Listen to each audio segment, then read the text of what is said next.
Absolutely. Here's Section 1. The collapse of the Alliance, coming in at just over 700 words. Hashtag Section 1. The collapse of the Alliance. The galaxy was dying. Stars still burned. Planets still turned.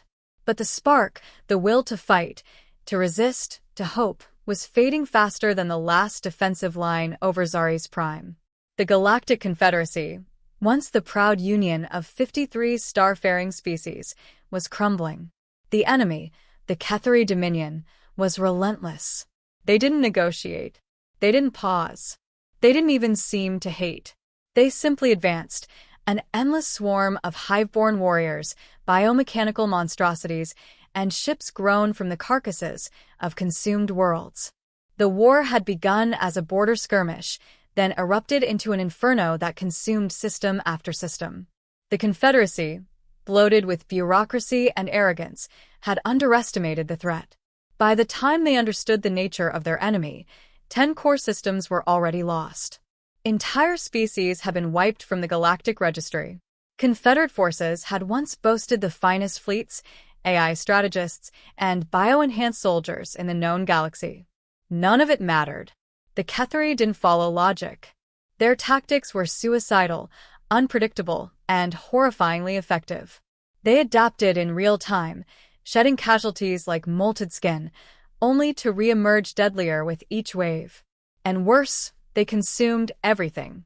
Living matter was biomass to be repurposed. Cities were turned into incubators for more drones. Corpses became weapons. Victory, for the Ketheri, was assimilation. No strategy could hold. No retreat was fast enough. Even planets declared lost became breeding grounds for the next Ketheri assault wave. The Confederacy tried diplomacy, sending emissaries and genetic empaths into the swarm's territory. None returned. AI commanders, frustrated by illogical tactics, began glitching. One self-terminated, citing cosmic futility in its final log. By the 4th decade of war, panic had replaced strategy. Rationing systems failed. Civil unrest exploded on the inner colonies. Refugee ships jammed hyperlanes. Entire governments collapsed, replaced by warlord factions or military juntas. The Confederacy's High Council met less frequently, not because they chose to, but because there were fewer leaders left alive. Then came the fall of Delphinar Station. It wasn't just a fortress. It was the stronghold. A megastructure the size of a moon, powered by a synthetic star and defended by 4 entire battle fleets. For centuries, it had symbolized the Confederacy's power and unity.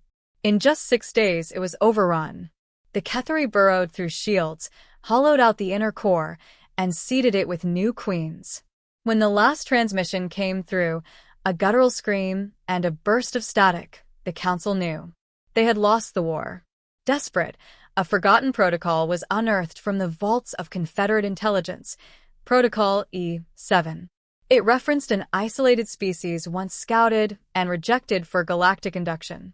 They were violent, unpredictable, genetically volatile, psychologically unstable, but effective. Humans. 200 years ago, humanity had made contact with the Confederacy. After brief observation, the decision was unanimous. Earth was deemed unfit for alliance. Their history was a horror show. Centuries of internal conflict, genocides, ecological collapse, and hyperweaponization. Even their first ventures into space were preceded by orbital missile platforms and nuclear brinksmanship. The Confederacy had quietly quarantined Earth, locking their system out of hyperspace routes and AI contact. The logic was simple: keep the monsters in the cage. But now the cage was burning. And monsters, it seemed, might be exactly what they needed. The signal was sent, a high-bandwidth, encrypted pulse through the last secure relay. It contained no request for aid. It was an invitation or maybe an apology. 4 days later, they responded. No elegant emissaries arrived. No ambassadors bearing peace offerings. Just a single vessel, a matte black stealth cruiser that defied Confederacy sensor arrays. It docked without permission. No greetings were exchanged. A single human disembarked, clad in body armor laced with reactive plating. She said nothing as she handed over a data drive. It contained detailed assessments of the Ketheri, weaknesses, infiltration methods, psychological manipulation techniques. None of this data had ever been shared before. The file was named Operation Extinction. 12 hours later, humanity deployed a vanguard unit to Merak 4, a planet under siege for over a decade. The Confederacy had tried for years to reclaim it. Every mission had ended in mass casualties. In 97 minutes, the human task force eradicated the Ketheri presence entirely. Their tactics were surgical, brutal, and impossibly precise. No survivors. No prisoners. The human commander simply nodded toward the stunned Confederate observers and said, "Send us somewhere harder next time." The footage was broadcast across the Council worlds. The silence that followed was not relief. It was fear. An Ilvari ambassador whispered, "We called on devils to fight our demons." And in the darkness between stars, Earth's war machine stirred. Let me know when you're ready for Section 2. The Rise of the Ruthless, and I'll keep it rolling. Absolutely. Here's Section 2, The Rise of the Ruthless, at over 700 words. Hashtag Section 2, The Rise of the Ruthless.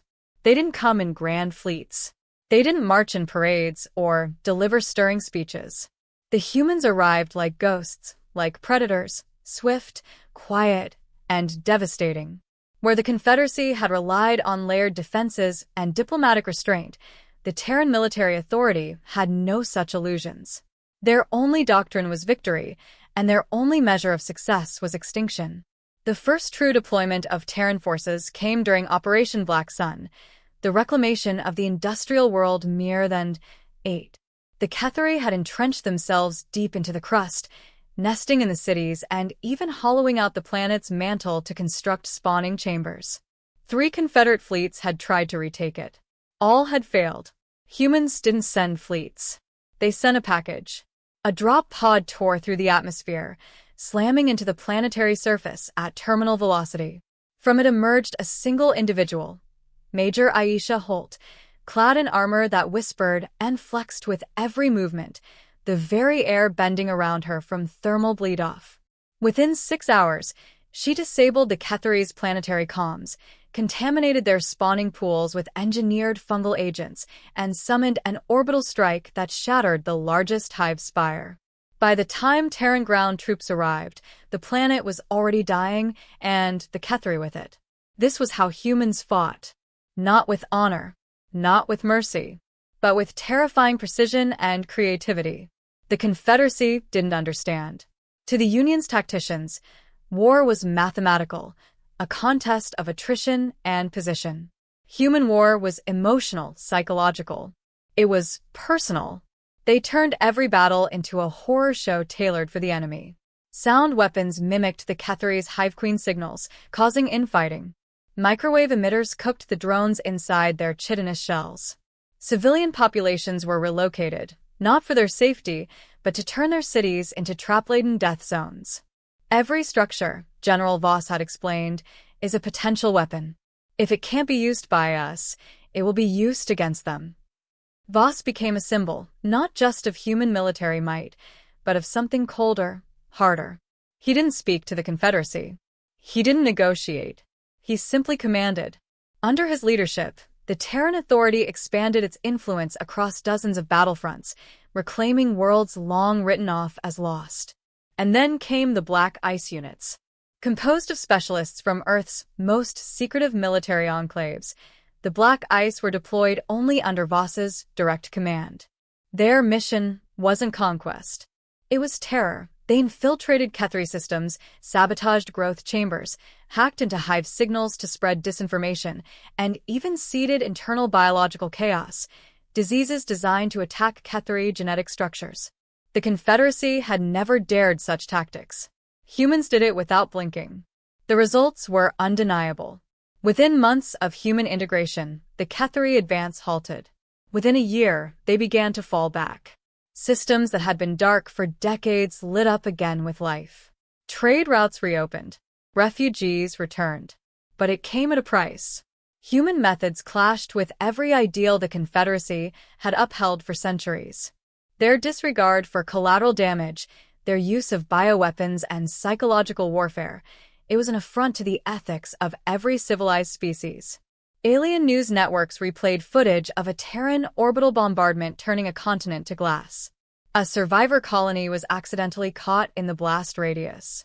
When asked about it, Captain Rain's response was, "They were already dead. They just hadn't stopped breathing yet." The Confederacy was torn.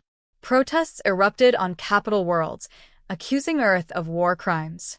The Ilvari counselor famously stated, "We replaced our destroyers with butchers." But the voices of dissent were quickly drowned out by a growing faction who had only one question: would you rather die clean or live dirty? Because for all their horror, the humans were winning. They didn't just defeat the Ketheri, they broke them. Drones began fleeing battlefields. Coordination faltered. For the first time, the Hive Queens showed hesitation. In intercepted transmissions, they referred to humans not as soldiers, but as shadows with knives. One translation came through with particular clarity. They are not like the others. They do not fight. They hunt. Back on Earth, this line was engraved into the gates of the Terran High Command. It became a badge of honor and a warning. Humanity wasn't fighting for glory. They weren't fighting for survival, either. They were fighting because someone had dared to threaten them. And for humanity, revenge was a sacred fire. In the War Council chambers, a Saravian admiral whispered, "We ask them to save us. But I think they're saving themselves by burning everything that reminds them of weakness." And in orbit above the ruined world of Haven 3, General Voss stood on the bridge of the TSV Revenant, watching the final Ketheri hive collapse in flames. He didn't smile. He simply said, "Next." Let me know when you're ready to dive into Section 3. The moral divide is where things start to get really complicated. Absolutely. Here's Section 3. The moral divide, with over 700 words. Hashtag Section 3. The moral divide. The Ketheri were losing, and for the first time in galactic history, they knew it. But victory came wrapped in fire and ash. And with every system reclaimed, the Confederacy's unease grew louder. Because while the war was turning, the price being paid felt more like a debt than a triumph. On Kalani's 4, the air still reeked of scorched protein 2 months after liberation. The local fauna had been wiped out, intentionally, to starve the subterranean Ketheri bioforms. The humans had poisoned rivers, glassed forests, and destabilized tectonic plates to collapse the hive tunnels. The planet was now safe, but uninhabitable for centuries. Over 500,000 civilian refugees had perished during the operation. The Confederacy called it a tragedy. The humans called it efficiency. Discontent began to fester across council worlds. Senators and planetary governors condemned the Terran military authority in official broadcasts, citing human war crimes and ecological devastation. Protests erupted on the once neutral capital of Syrian Theta. Placards read, "Saved by savages," and "From Hive to Hell." Political factions formed around whether the human alliance should be severed, even if it meant renewed Ketheri resurgence. Meanwhile, in the field, the humans weren't slowing down. General Voss issued a curt message to the council. Asterisk, "We were not brought here to win your approval. We were brought here to win your war." Asterisk. Behind the stoic command structure of the Terran Authority, some humans were beginning to crack, or at least question. Captain Rain, commander of Black Ice Unit Sigma 12, began to document his own doubts in encrypted logs. Once a loyalist to Voss's total war strategy, he'd grown weary of the escalating ruthlessness. "We're not liberating," he recorded in one entry. "We're dominating. There's a difference. And we're losing ourselves in it." But Earth's leadership didn't tolerate hesitation.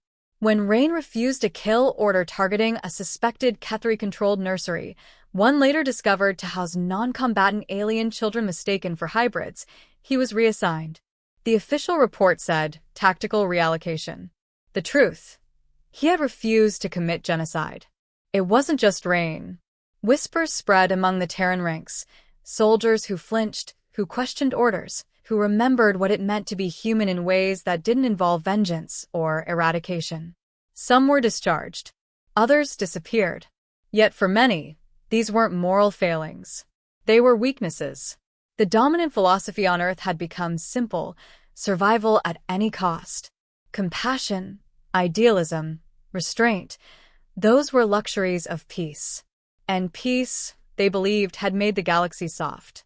To understand humanity's cold calculus, one had to look back.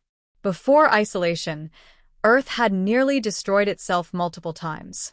Global wars had escalated into orbital skirmishes. Climate collapse had turned nations into war zones. Only through brutal adaptation had the Terran Federated States risen, a union forged through necessity, not choice. Democracy had given way to the war councils. Military leaders replaced presidents. Every citizen was trained, every resource weaponized. Their motto was engraved on every ship and etched into every soldier's neural implants. Mercy is a privilege of the victorious. Back in the Confederacy, the divide had never been clearer. One faction, led by the pacifist Ilvari and the science-minded Valtari, pushed for negotiations with what remained of the Ketheri. They believed peace might still be possible if the swarm was weakened enough to feel pain. The other faction, growing by the day, backed humanity's campaign of annihilation. Not out of admiration, but out of fear. Fear of losing again. Fear of being consumed. And perhaps, in secret, fear of the humans themselves. The tipping point came with the Varel massacre. An intercepted Terran operation on Varel 9 revealed that a suspected Ketheri genetic laboratory had been cleansed with antimatter strikes.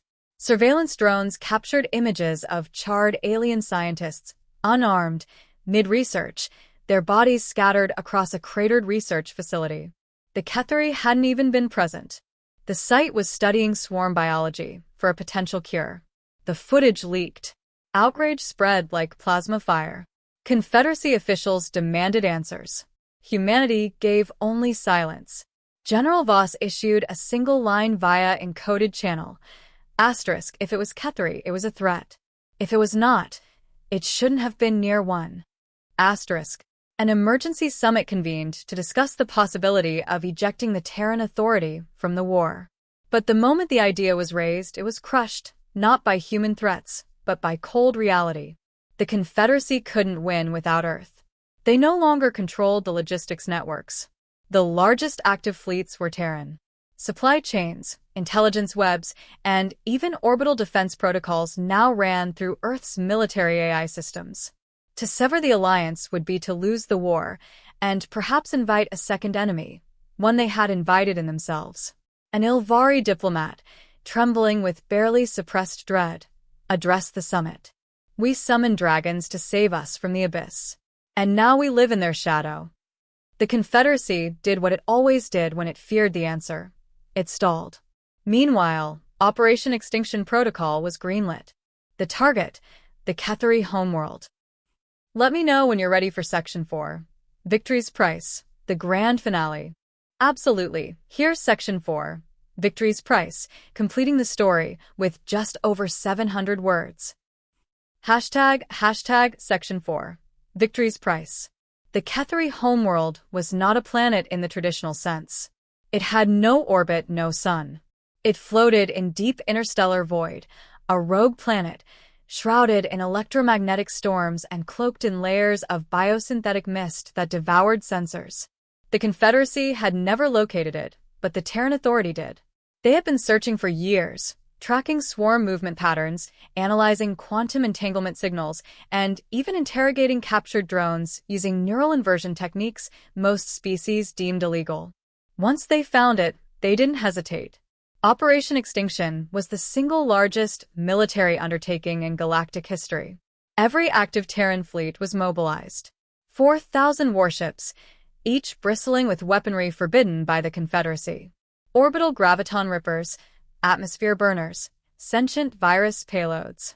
And at the heart of the fleet, the TSV Juggernaut, a dreadnought so massive it required its own gravitational stabilizer ring. The plan was not conquest. It was eradication. But the Ketheri didn't go quietly. The defense was unlike anything the Terrans had seen. The swarm's final bastion fought not with desperation, but with purpose. Hive fleets emerged from hyperspace in impossible vectors. Planetary biocannons tore through Terran destroyers. Even space-time itself buckled under the strain of the conflict. It was no longer a war, it was a cosmic reckoning. The Terrans pushed forward, taking obscene losses. For every Ketheri dreadform that fell, 3 human ships were crippled. But they advanced, methodically, brutally. Drop pods hammered the surface. Black ice teams infiltrated the breeding towers. Neural disruptors caused hive queens to tear their own spawn apart. And then came the final directive. Voss authorized the release of Protocol Red Glass, a nanophage engineered to consume all organic matter on the planet's surface and convert it into inert carbon dust. Once activated, it could not be recalled. Not even the Terrans could land on the planet afterward. It was the closest thing to absolute sterilization. Captain Rain, reinstated during the campaign due to mounting losses, stood in stunned silence as the countdown ticked. He knew what they were about to do. Not just destroy the Ketheri, but erase them. Every trace, every remnant of their culture, their biology, their history. Gone. Are we still the good guys? A junior officer asked him, voice barely audible. Rain didn't answer. The Red Glass Protocol detonated in 20 waves. The skies burned red, and then black. The oceans boiled. The forests, grown from millions of years of Ketheri evolution, withered in seconds. The hives cracked, liquefied, and turned to dust. A billion voices, telepathically linked, screamed into the void. And then silence. The war was over. Back in the Confederacy there was celebration. Tentative at first, then growing. Worlds that had lived under siege for decades held parades. Bells rang. Holograms lit up entire cities. Peace had returned. Survival was certain. The great nightmare had ended. But the humans didn't celebrate. There was no joy in Earth's victory, only exhaustion. Their soldiers returned to ships in silence. Their dead numbered in the millions. General Voss never made a speech. He simply transmitted a forward message to the Terran High Command. Objective achieved. Awaiting orders. That message chilled many in the Confederacy to the bone. Because now, the war was over, but the Terrans remained. And the galaxy they had returned to was no longer the one that had exiled them 2 centuries ago. It was weaker, grateful, dependent. The Confederacy attempted to reassert control, to thank humanity and begin discussions of de-escalation, demobilization, and disarmament. The Terran response was polite, but cold. "We'll decide when the threat is gone," said Admiral Lin Cho, her voice calm and absolute. And we're not done looking. The Confederacy had created something monstrous to defeat a greater monster. And now, as humanity expanded its military presence across liberated systems, some began to ask, what happens when the war machine has no more enemies to fight? Even among Terrans, cracks were forming. Captain Rain vanished from public record. Rumors said he'd deserted. Others said he'd begun compiling evidence, a full dossier on the war, its atrocities, and Earth's role in them. A galactic whistleblower, or a traitor, depending on who is asked. On Varel, 9, black monoliths stood where the research centers had once been. Inscribed in dozens of languages, they read, *, we won. And we lost something in the winning. *, in the end, the Ketheri were gone. But the cost was greater than the Confederacy could comprehend. They had summoned the humans, and the humans had delivered. Not salvation, not peace, but victory, sharp-edged and bloody. And in the cold silence of space, a new kind of fear began to spread. Not of the swarm, but of the species who had ended it. That's the final section. If you'd like, I can help turn this into a full short story, video script, or even a dramatic narration format. Let me know what you're thinking next.